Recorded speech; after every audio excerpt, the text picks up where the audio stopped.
Hi everyone, welcome to episode 4 of Primacy Roundtable. We still have not found a roundtable, so we're doing this one from inside the car. But today we wanted to do it from a different setting because we're looking to talk about movement of the body in collisions.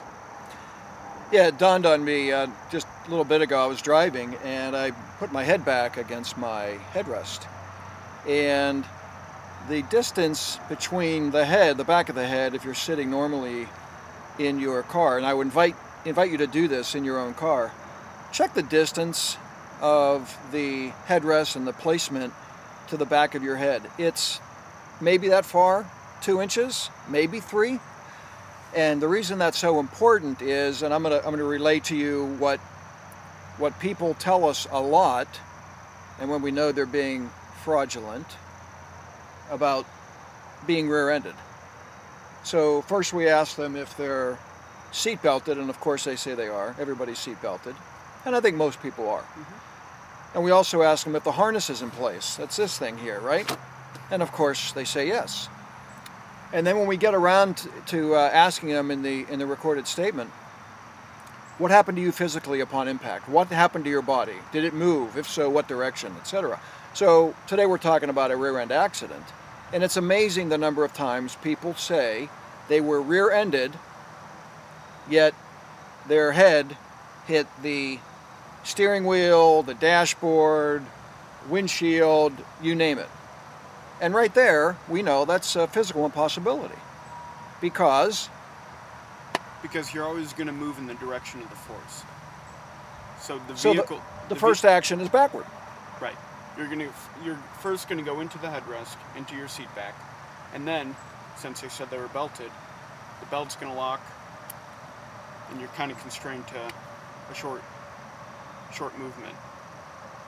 So the acceleration of the head moving is what is key there, but also what is key is the distance that the head travels, unlike in a football game where the receiver catches the ball over the middle and then gets lambasted and his head goes flying, etc.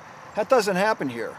There are headrests for a very good reason. But again, back to the recorded statements that we get from people when they just make a big deal about being thrown forward and everything happens, no,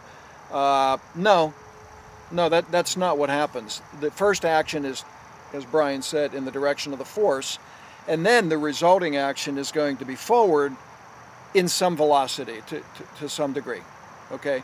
And that all can be measured and et cetera, et cetera. So I just thought it was fascinating how close the headrest really is, and you ought to check it again on your own vehicle, how close the headrest is to the back of your head, because it's there to prevent whiplash and significant cervical injuries in a rear-end collision, right?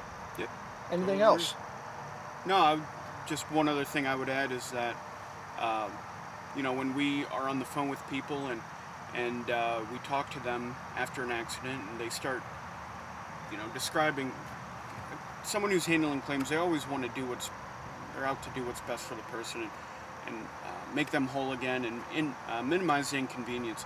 But when we start to hear these things of, I was thrown into the dash, my knees hit the dash, my head hit the steering wheel, all this stuff where I was thrown forward and all this, it just starts to build a picture, and it's a red flag for us, so we kind of know the direction that we have to go in. And one thing, one little trick that we do, we like to have the appraiser, when they go out and inspect the vehicle, we like to have them measure the seat back, the headrest, from the floor to the headrest, from the seat to the headrest. We'd like them to photograph the seat belt, just to make sure all that's in working order.